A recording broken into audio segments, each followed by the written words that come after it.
Yo, welcome to the channel. In this video today, we're going over the Magicka Dragonknight that is, it's a pretty fun build. I actually have a lot of fun with it. And I'll show you this build that I like, and then I will reference a build that is more stronger, honestly. But it's not quite as fun. So anyways, Max Magicka is 41.7.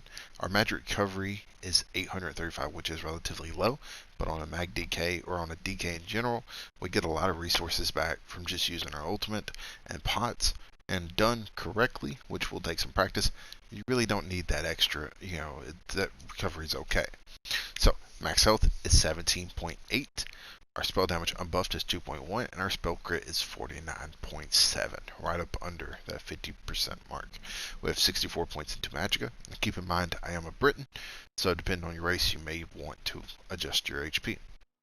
The boon I'm running is the Shadow. Even though I'm right up under 50%, it's 50%. It's close. I'm going to use the boon. If you want a little more crit than that, then just use the Thief. It's up to you. And I'm using basic buy stat food. I don't know why it says increase my max health by 0, my max magicka by 0, but let's try refreshing that and see what happens.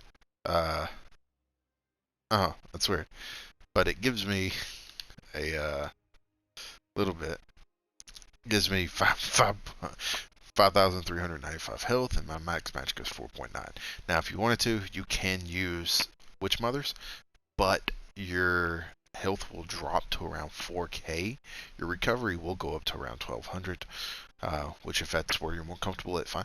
You will have to take some points out of your health or out of max magicka and put in health, or just put on a health enchant on like one of your big pieces, and you'll be okay. So champion points: 31 Warlord, 25 Sprinter, 75 Arcanist, 64 Tenacity, 37 Tumbling, 38 Shadow Ward, 56 Elfborn, 64 Elemental Expert, 20 Spell Erosion, 23 Staff Expert, 51 Master at Arms, and 56 Thermometer. 31 Ironclad, 31 Spell Shield, 32 Light Armor Focus, 64 Hardy, 64 Elemental Defender, 11 Bastion, 37 Quick Recovery. Now here, if you wanted to, you could really drop Staff Expert kind of low and put a lot into increase this a little bit more, because a lot of a DK's damage is direct attack with our spammable and dots. Everything else is a dot. So that's up to you though. Okay, so skills, or not skills, but inventory. The first set is Burning Spell Weave. Very basic. You'll see this on Mag DK just about everywhere for the most part. We're running a Precise with a flame damage enchant. And then we have Maelstrom Inferno backbar infused with a weapon damage enchant. What this does, it gives your light and heavy attacks. Your light and heavy attacks do an additional 1.3k damage to enemies in your wall of elements. So this just helps us out a lot. Now, what this does is that it gives us max magicka spell damage, spell crit, and when you do damage with a flame damage ability, you have a 15% chance to apply the printing status effect to the enemy and increase your spell damage by 507 for 8 seconds. The effect can occur once every 12 seconds. Now, if you don't want to use this set, you can use Scathing Mage. Scathing Mage is a good set to run too, and it will give you more spell crit. Your spell damage won't be as high, but it will give you more spell crit. But honestly, it's not necessarily needed. If you use the Thief, by all means, I would switch to the a Nern front hand. But because I'm not using the Thief and I want to be around 50%, I'm using a Precise instead. Now the monster set that we're running is Groftar. Very basic, very easy to get. Comes from Vaults of Madness. Run a medium Divines on a helmet with max magicka. The shoulders are in pin heavy, but they should be Divines.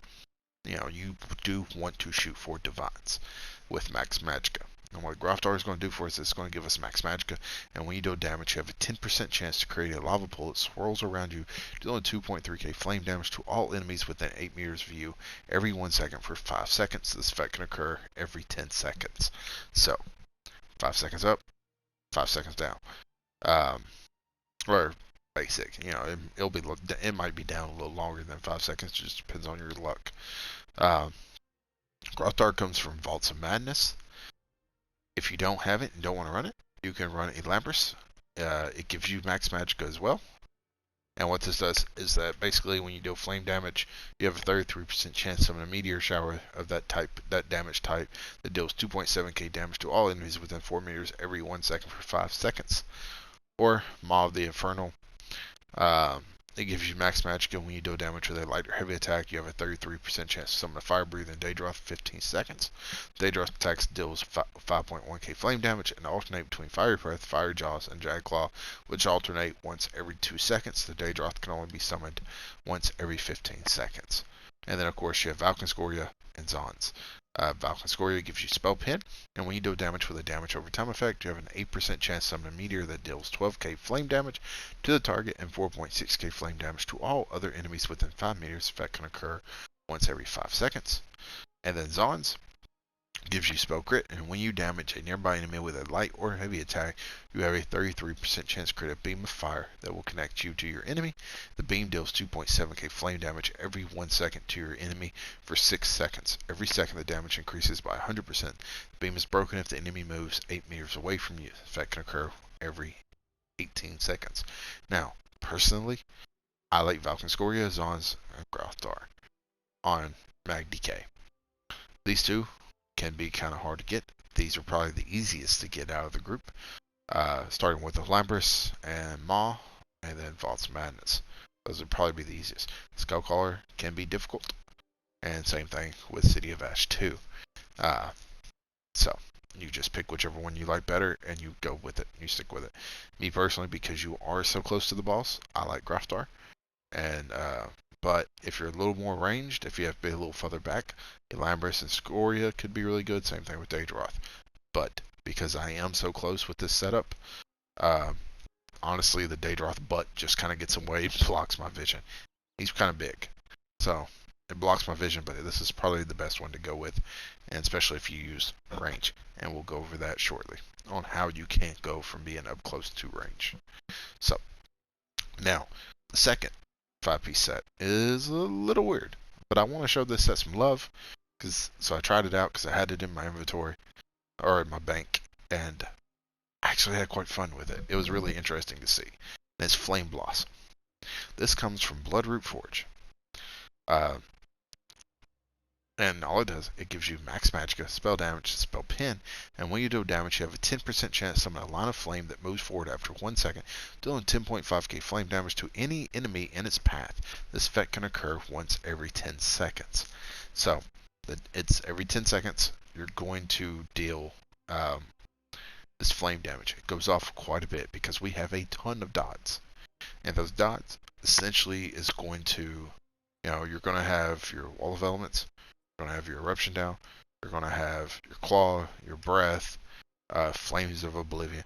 That's 5 dots right there that can hit that at any point in time that can proc that. Those are all dots. It works. It's great. I actually had quite fun with it.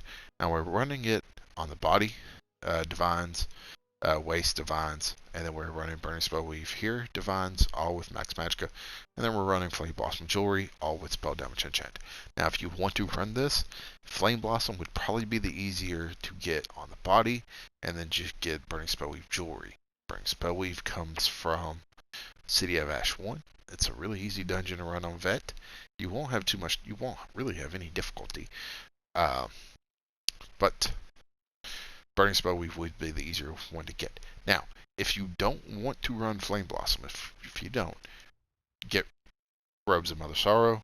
This Robes of Mother Sorrow and Burning Spell Weave can basically carry you to end game. That alone. And honestly, it can carry you into end game. Because there's a lot of times with Sororias, it just wasn't working. Now, False Gods, I think, have overtaken Burning Spell Weave for the most part. But if you don't want to run, False Gods is really nice, but Burning Spell Weave, Robes of Mother Sorrow can still pull in-game numbers. So, you're not going to pull the in-game numbers with this, but you're going to hit hard enough to do almost all of that content. Except for some, Maw, Sunspire, those are a little different. But when it comes to dungeons, you can hit the numbers to run this stuff. So I really enjoyed playing with it. But if you just want to go ahead and farm, get the only sets you're really going to need until you get into the end game. Robes of Mother Sorrow comes from Deshawn. Burning Spell Weave comes from City of Ash.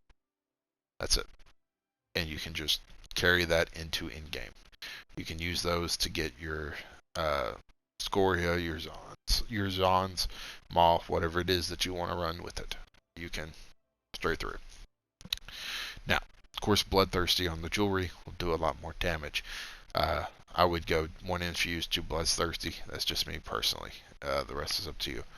Now, you can get Scamplor Signet. This is a named ring that comes from City of Ash as well. It's Burning Spell Weave, so you have multiple chances to get the jewelry as well. So, skills. Molten Whip is our main spammable. We're going to lash an enemy with flame, dealing 9.1k flame damage. If you strike an enemy that is immobile or stunned, you set them off balance. While slotted, whenever you activate a different Ardent Flame ability, you gain a stack of Seething Fury, which increases the damage of your next Molten Whip by 33%, and your weapon and spell damage by 75 for 5 seconds. This effect can stack up to 3 times. So, basically, 1, 2. Yeah, so you're going to get 150 extra spell damage. I think after you cast this, I believe it still stays. That extra weapon damage stays. So you would get the extra 225 for 3 seconds. Or for 5 seconds, my bad. So. And plus you'll use Flame Oblivions on your front bar. So. That'll be all 3 there. So you're going to deal a lot of damage with your whip when you first start it. And then, Burning Embers, slash an enemy with flame, dealing 4.5k flame damage, and an additional 16k flame damage over 14 seconds. Heals you for 75% of the total damage inflicted when the effect ends. Enemies hit by the initial hit are afflicted with burning status, with the burning status effect. So with this, I'm just going to show you. Does not take much. Burning Spell Wave, procced. That's all it took. Because they were instantly hit with the burning status effect. So, that skill, the moment you hit that skill, hit them with that. You're proccing Burning Spell Weave. Even if they haven't been burned from your other abilities that you put down from the pack bar, this will proc it every time. Engulfing Flames. Exhale a flame blast to enemies in front of you, dealing 6.7k flame damage, an additional 12.4k flame damage over 14 seconds. Affected enemies take more damage from all flame damage attacks based on your offensive stat, with a maximum 10% bonus damage taken. Current value 9%. So, this is going to increase the damage of this, and this, and this, and this, and this. So, definitely run this. Flames of Oblivion.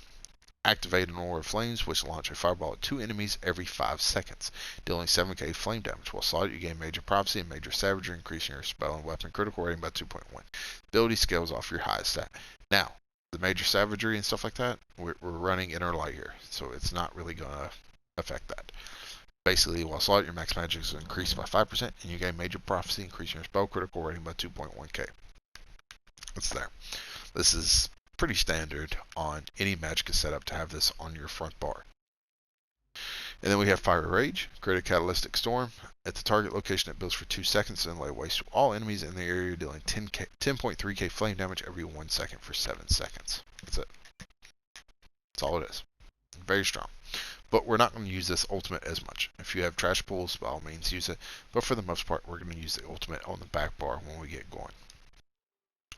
Blockade of Fire. This lasts for 14 seconds. Slam your staff down to create a flaming barrier in front of you, dealing 1.2k flame damage to enemies in the target area every 1 second. Burning enemies take 20% more damage from this ability. Plus, we're going to get the proc from our Maelstrom staff, so our light and heavy attacks are going to do more damage as long as they're in this. And then, of course, because they're burned, which they're always going to be burned from this, it's going to deal 20% more damage. Eruption. Summon a scorching cloud of ash at the target location, reducing enemy movement speed by 70%, and dealing 1.6k flame damage every 1 second. And it deals 7k flame damage immediately. So it's going to do damage on the initial impact, and then every second it's going to deal 1.6.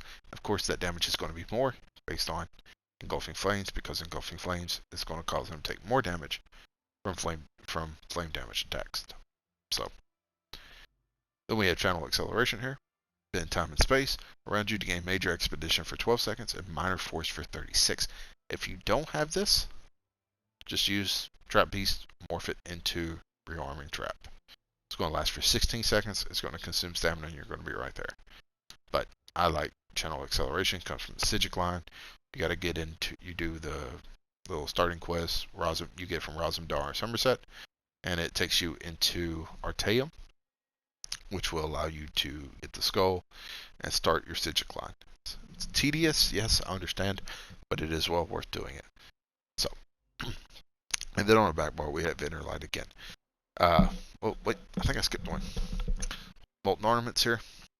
Charge you and your group allied weapons with volcanic power to gain major brutality and sorcery, increasing your weapon and spell damage by 20% for 36 seconds.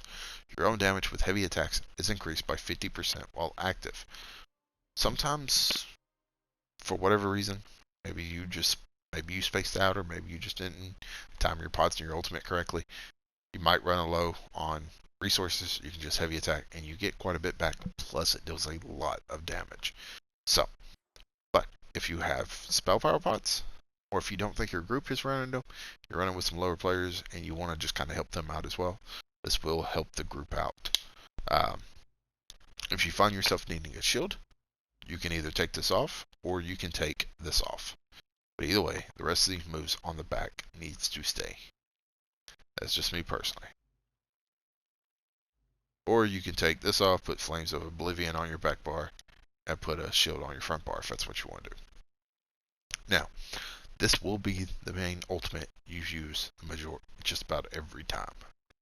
The only time I don't use this ultimate is if I'm in a group with a Necro and they drop Colossus. I'm going to drop this too. The damage is absurd, but for the most part, this is the ultimate you're going to use. Standar Might. You call down a battle standard dealing 4.2k flame damage every 1 second for 20 seconds to enemies and apply major defile to them, reducing their received and health recovery by 30%. Standing in the area increases your damage done and reduces your damage taken by 15%. An ally near the Standar can activate the Shackle energy, dealing 10.3k flame damage to enemies in the area and mobilizing them for 5 seconds. For 5 seconds. So, this is going to increase our damage. It's going to deal damage for 20 seconds. It's not initial, it's not that quick. That's why I tend, if there's a Necro in the group that uses Colossus, I'll use this, because this will pretty much deal all that damage in the time the Colossus gives them that major vulnerability, where this will not, but it will increase your damage by 15%. So it's just whatever you want to do, whatever you feel like doing. So, play it by the nose. So, this is, like I said, these two are the flex spot. So, basically, you'll buff up basic stuff. If you have your power pods or your essence Magicka, whichever one you want to use, and then you would a rupture, wall, flame, breath, and then whip, whip, whip, whip. Start it over.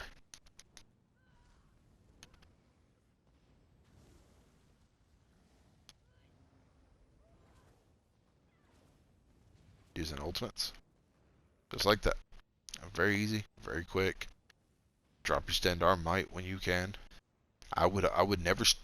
You can start with your Fiery Rage if you wanted to, and then start. And then when you get your second ultimate, when the fight starts, or even if you're testing, drop your Standar Might then. Plus, let me show you Flame Blossom, what it looks like when it goes off.